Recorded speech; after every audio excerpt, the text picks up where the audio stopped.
Ciao a tutti amici del Sagittario, benvenuti e bentornati.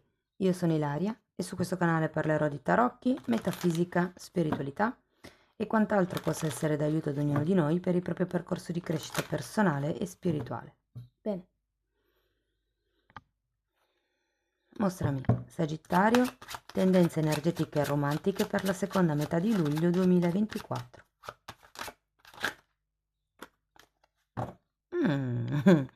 Wow, l'eremita e la sacerdotessa, ragazzi. Normalmente queste letture sono per andare a vedere le energie in una relazione. Cercherò di dare anche qualche esempio nel caso siate single, ma sappiate che ci sono, cioè che ho pubblicato poi una lettura a tre stese, a tre scelte, da integrare con questa lettura per i single.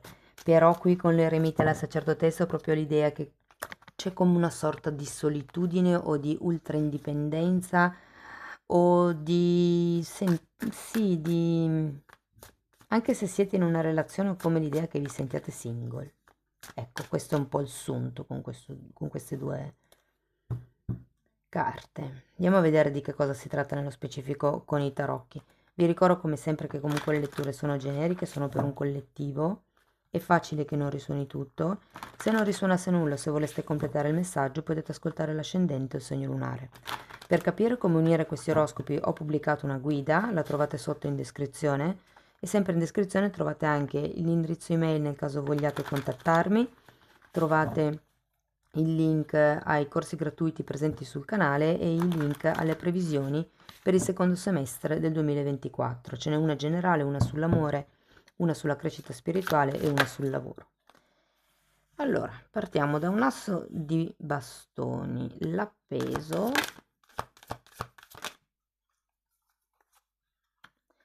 7 di pentacoli,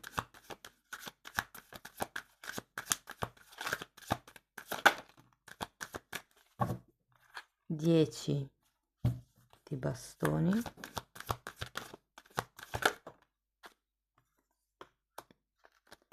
9 di spade,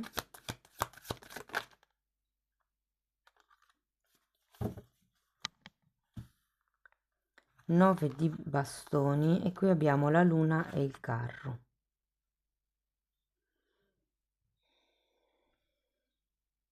Allora, se siete single cercate di tenere magari la prima parte della lettura e quando parlo delle energie dell'altra persona prendetela come se fosse un'energia che potenzialmente può entrare.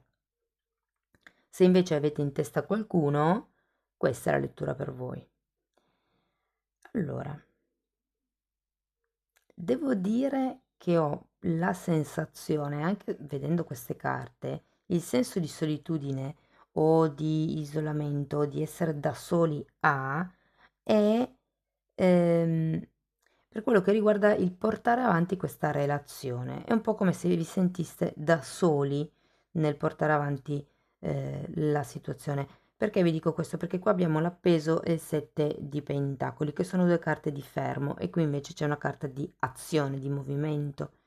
Quindi ho come l'idea mm, che siate un po' voi a, diciamo, a spingere, se vogliamo.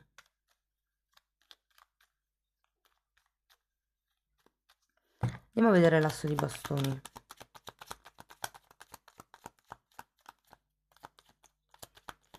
Come se all'altra persona mancasse la grinta, mi viene da dire. Abbiamo un diavolo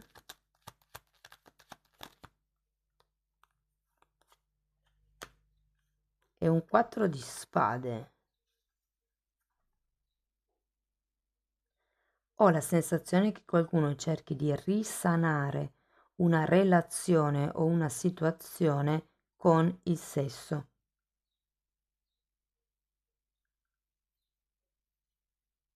Questo ovviamente non risuonerà per tutti, però occhio a non strumentalizzare l'atto intimo al fine di ottenere una riappacificazione piuttosto che quello che voi volete ottenere. Andiamo a vedere l'appeso.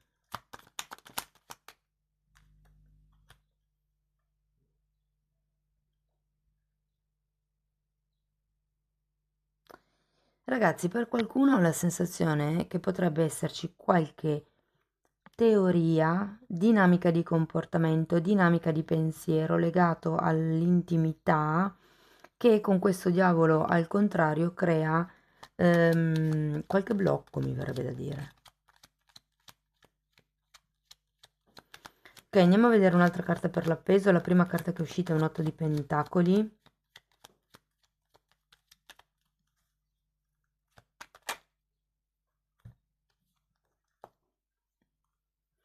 Regina di coppe e 5 di pentacoli. Allora, devo dire che l'energia è piuttosto statica, ragazzi, in questi 15-20 giorni c'è un appeso, quindi non vedo grossi movimenti. Andiamo a vedere il 7 di pentacoli, abbiamo la forza. E vi dico, vi ripeto che ho l'idea che siate voi a spingere la cosa piuttosto che l'altra persona, anche perché può essere che ci sia qualcosa da perdere nel iniziare questo tipo di relazione, di emozione, se fosse una cosa, mm, magari già una conoscenza in atto che aspetta di diventare un amore. Ehm,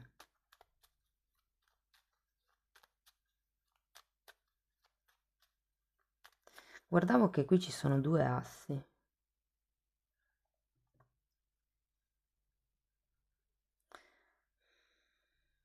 Allora, qui con questo diavolo al contrario sento come se ci fosse un, come si dice, un vizio di forma in una questione che potrebbe essere legata all'intimità, potrebbe essere legata a un certo tipo di azione che voi andrete a fare o che avete già fatto magari per qualcuno. Andiamo a vedere il 10 di bastoni.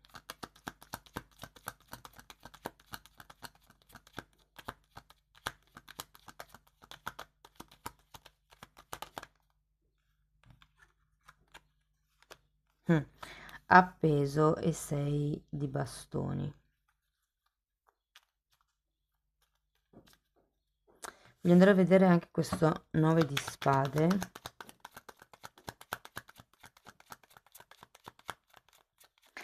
Ragazzi, come l'idea che stiate facendo sì tutto voi, che vi stiate caricando di pesi che non sono vostri, che l'energia tra di voi sia abbastanza ferma, ma perché dall'altra parte c'è parecchia titubanza, o non c'è il coraggio di fare un passo, di fare un movimento, di aprire il cuore, potrebbero esserci anche delle paure dall'altra parte.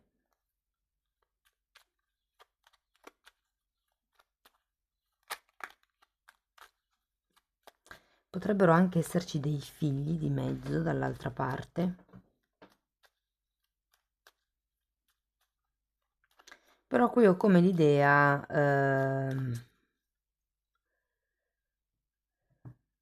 la parte fisica, tangibile, la materia, devo dire che sarà più o meno calma piatta. La parte emotiva, devo dire che invece sarà ehm, a volte con degli alti e bassi, a volte con dei momenti di introspezione, perlomeno da parte vostra. Da parte dell'altra persona io ho come la sensazione, ragazzi, che non si voglia troppo esporre. Andiamo a vedere il 9. Sì, qui sento che il 9 di bastoni è qua per dirvi di mettere, delimitare, delineare quali sono i confini, che possono essere i vostri propri oppure i confini che voi volete creare nella relazione.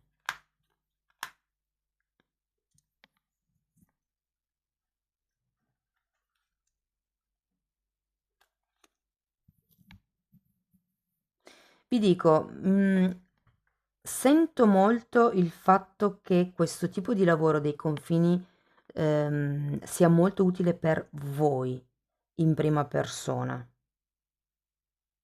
È come se doveste creare delle regole, cioè del tipo: che cosa voglio ottenere? X. Come faccio ad arrivare a X? Posso provare con A, posso provare con B, posso provare con C. Questo D, ma no, non so, non mi piace, non lo metto, non è una possibilità da contemplare, ipotesi.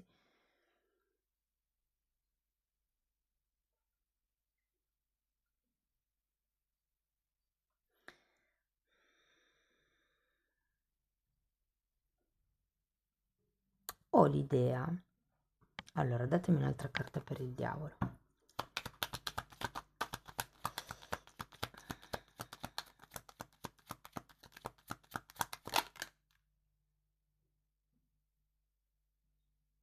Imperatrice.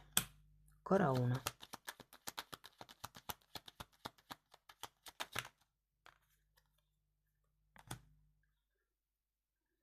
Amante al contrario. Sapete perché ho quest'idea di trainatori di carro? Che tra l'altro, ce l'avete anche il carro, qui dobbiamo ancora andare a vederle queste, però ehm, ho la sensazione che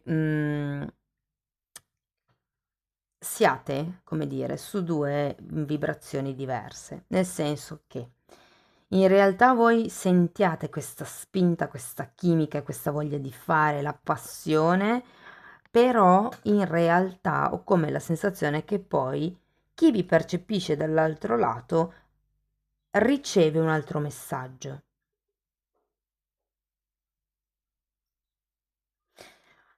Fate attenzione alle forzature, fate attenzione a non imporvi, fate attenzione a non dare per scontata l'altra persona, cioè chiedete comunque il parere dell'altra persona, coinvolgetela magari, perché ho anche un po' la sensazione che questa persona sia un po' in modalità osservazione.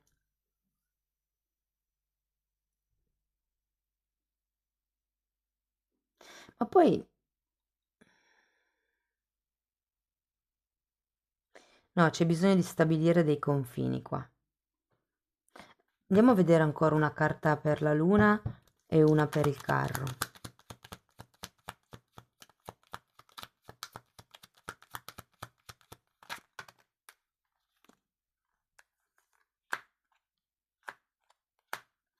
Abbiamo re di bastoni, 10 di spade e mago. Qui si tratta, ragazzi, di sì, prendere in mano voi la situazione. E non si tratta di portare avanti le cose all'interno della relazione, ma si tratta di definire prima dentro voi stessi che cosa posso fare io per la relazione e che cosa toccherebbe all'altro. E non farvi carico anche di quello che dovrebbe fare l'altro, piuttosto che di quello che voi pensate l'altro si aspetti. Devo dire che con il carro, cioè, queste sono belle carte alla fine, perché qui è una chiusura e qui è un inizio. È come se ci fosse il, ok, basta, prendo in mano le cose, cerco di arrangiarmi. Qui la cosa importante è, come dire, cercare di smussare un pochettino gli angoli, anche eventualmente con dei piccoli stratagemmi, però definire esattamente quali sono i vostri confini o i confini della relazione. Questo credo che sia molto importante. Ci sono comunque dei nuovi inizi, anche se non, soprattutto se è poco che vi conoscete. Io qui ho come la sensazione che ci sia stata come questa conoscenza, questa forte chimica e poi però siate stati solo voi a portare un po' avanti il discorso. E qui, a parte che vedo che l'altra persona sta, diciamo, osservando un po' come vi muovete, però ho come la sensazione che sia necessario definire bene i parametri della relazione che volete instaurare con questa persona. Va bene, fatemi sapere poi se vi risuona.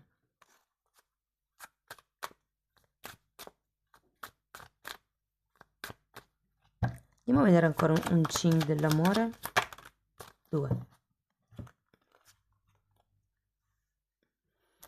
23, l'usura del tempo, e 13, essere in amore. Li leggerò in ordine di numero. Se mi seguite da un po' sapete che ho comprato le carte in un momento diverso rispetto a quando ho comprato il libro, e quindi la traduzione nel libro è diversa.